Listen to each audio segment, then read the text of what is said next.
Kasus keempat. Yang pertama, mata pelajaran yang akan Anda berikan, yaitu mata pelajaran IPA dengan materi hewan berdasarkan jenis makanannya, yaitu herbivora, karnivora, dan omnivora. Yang kedua, metode pembelajaran yang bagaimana, yaitu metode pembelajaran ceramah. Yang ketiga, evaluasi yang seperti apa yang akan digunakan, yaitu evaluasi penilaian dengan cara memberikan nilai bagi siswa yang bisa menjawab pertanyaan yang diberikan. Assalamualaikum warahmatullahi wabarakatuh. Halo adik-adik, selamat pagi semuanya. Bagaimana kabarnya hari ini? Alhamdulillah sehat ya. Baiklah, perkenalkan nama kakak Cindy Julia Fatona. Kakak berasal dari Prodi PGSD 3D, asal kampus STKIP PGRI Lubuk Linggau. Baiklah adik-adik, sebelum kakak menjelaskan materi, sebaiknya kita berdoa bersama terlebih dahulu ya. Oke adik-adik, kakak akan absen kehadiran kalian hari ini. Jika kakak menyebutkan nama kalian, kalian bisa bilang hadir atau mengajukan tangan. Baiklah adik-adik, kakak akan menjelaskan materi tentang hewan berdasarkan jenis makanannya, yaitu herbivora, karnivora, dan omnivora. Apa itu herbivora? Herbivora, lataboga atau maun di zoologi, adalah hewan yang hanya memakan tumbuh-tumbuhan dan tidak memakan daging. Herbivora adalah organisme yang memakan tumbuhan atau protein dari tanaman pemakan tumbuhan. Hewan yang termasuk ke dalam jenis herbivora adalah hewan pemakan tumbuhan dan mereka bukan jenis binatang liar atau binatang berbahaya. Hewan yang termasuk ke dalam jenis ini hidup di daerah tropis, sangat kaya tanaman hijau yang menjadi makanan pokok hewan-hewan ini. Hewan yang termasuk ke dalam jenis herbivora memiliki karakteristik sendiri. Umumnya herbivora memiliki geraham untuk mengunyah, berfungsi tanaman hijau menjadi lembut, dan gigi seri berfungsi untuk memotong tanaman hijau sebelum dikunyah. Dimanfaatkan biasanya herbivora oleh manusia untuk diambil sebagai dagingnya. Contoh, kerbau, sapi, kambing, kuda, dan lain sebagainya. Ciri-ciri hewan herbivora. Yang pertama, makanan intinya yaitu rumput atau dedaunan yang lain. Yang kedua, biasanya mereka berkembang biak dengan vivipar atau beranak. Yang ketiga, umumnya kelompok hewan mamalia atau hewan menyusui. Yang keempat, hidup lewat cara berkelompok.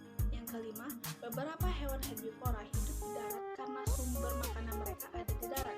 Yang keenam, termasuk juga dalam kelompok hewan yang berdarah panas. Yang ketujuh, mempunyai gigi geraham yang lebar. Kedua, karnivora. Hewan karnivora adalah hewan liar dan juga memakan daging. Hewan ini juga hidup di daerah tropis yang terdapat banyak hewan herbivora yang akan merak membuat mangsanya. Hal ini terjadi karena pembentukan rantai makanan. Hewan karnivora sangat berbahaya bagi manusia karena mereka sangat liar. Bahkan, beberapa hewan karnivora yang membuat manusia sebagai mangsa mereka.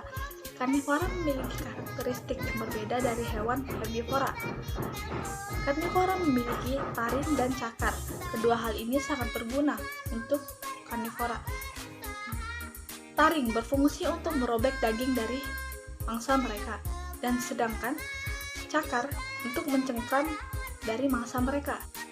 Taring berfungsi untuk merobek daging dari mangsa mereka, sedangkan fungsi cakar mencengkram mangsa karnivora ketika berburu.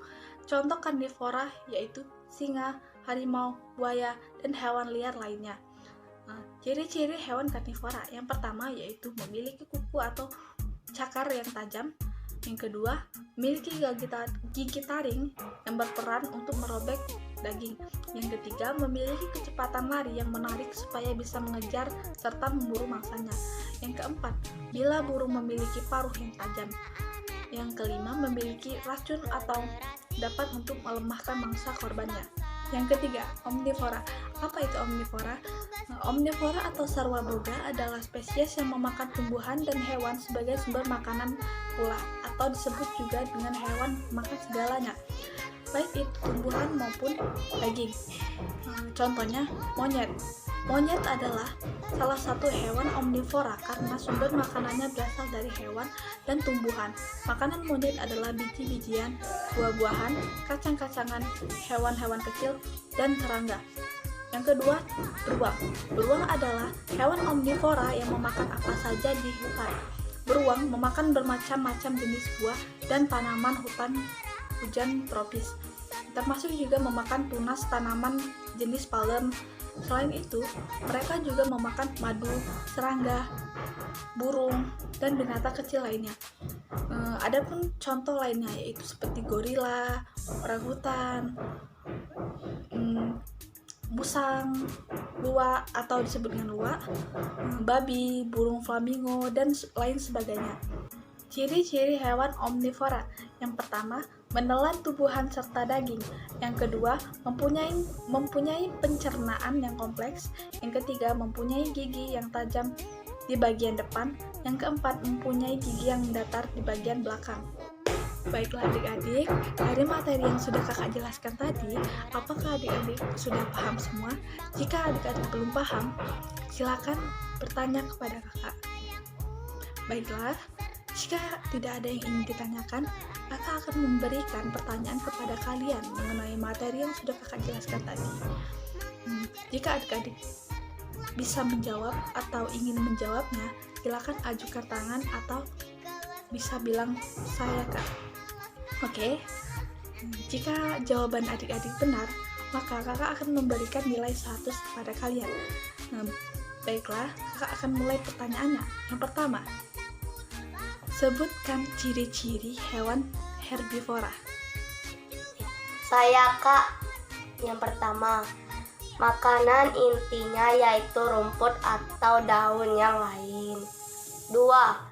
Biasanya mereka berkembang biak dengan vivipar beranak. 3. Umumnya kelompok hewan mamalia atau hewan menyusui. 4. Hidup lewat cara berkelompok. 5. Beberapa hewan herbivora hidup di darat karena sumber makanan mereka ada di darat. 6. Termasuk juga dalam kelompok hewan yang berdarah panas. 7. Mempunyai gigi geraham yang lebar. Baiklah, terima kasih jawabannya adik-adik. Jawabannya sudah bagus, sudah benar. Kakak memberikan kamu nilai 100. Pertanyaan kedua, sebutkan contoh hewan herbivora. Ada yang bisa menjawab? Contohnya sapi, kuda, keledai, kambing, gajah, jerapah, zebra, kelinci, badak, dan sebagainya. Baiklah adik-adik, yang belum mendapatkan nilai 100 jangan merasa bersedih ya. Nanti di pertemuan selanjutnya mudah-mudahan kalian bisa menjawab pertanyaan dari kakak yang akan kakak berikan nantinya. Oke adik-adik, materi kita cukup sampai di sini. Kita akan lanjut di pertemuan selanjutnya. Sampai ketemu nanti. Kasus pertama, di sebuah lembaga pendidikan sekolah, terlihat seorang guru yang sedih dan kesal. Karena dalam pembelajarannya di kelas, siswa tidak memperhatikan apa yang ia sampaikan dan membosankan. Bahkan, mereka malah sibuk mengobrol sendiri dan ada pula yang lebih suka melihat keluar kelas. Padahal, guru tersebut merasa sudah maksimal dalam penyampaian materi. Ia telah mengajar dengan suara yang keras. Tulisan di papan pun terlihat dengan jelas di papan. Namun, mereka tetap saja melakukan hal-hal di luar kegiatan proses belajar. Oleh karena itu, guru tersebut sangat lelah dan merasa telah terkuras habis tenaganya karena telah mengeluarkan semua kekuatannya untuk menerangkan materi pelajaran kepada siswanya. Yaitu, yang pertama, guru harus mengidentifikasi beberapa faktor penyebab permasalahan tersebut bisa terjadi. Misalnya, seperti faktor pemilihan metode mengajar yang kurang tepat dan kurang bervariasi. Karena Kegiatan belajar mengajar bukan hanya menuntut kerasnya suara guru atau jelasnya tulisan guru, tetapi juga harus melibatkan siswa secara aktif. Pemilihan metode mengajar yang tepat akan sangat mempengaruhi proses pembelajaran di dalam kelas. Yang kedua, faktor. Ada beberapa siswa yang perlu pembinaan khusus, karena terkadang beberapa siswa yang bermasalah bisa mempengaruhi kondusifnya proses kegiatan belajar mengajar. Siswa yang seperti ini perlu dipanggil secara pribadi untuk mengetahui dan mencari solusi dari masalah tersebut. Baiklah, itulah penjelasan dari kasus keempat dan kasus pertama yang sudah saya pilih. Lebih dan kurangnya saya mohon maaf. Saya akhiri. Wassalamualaikum warahmatullahi wabarakatuh.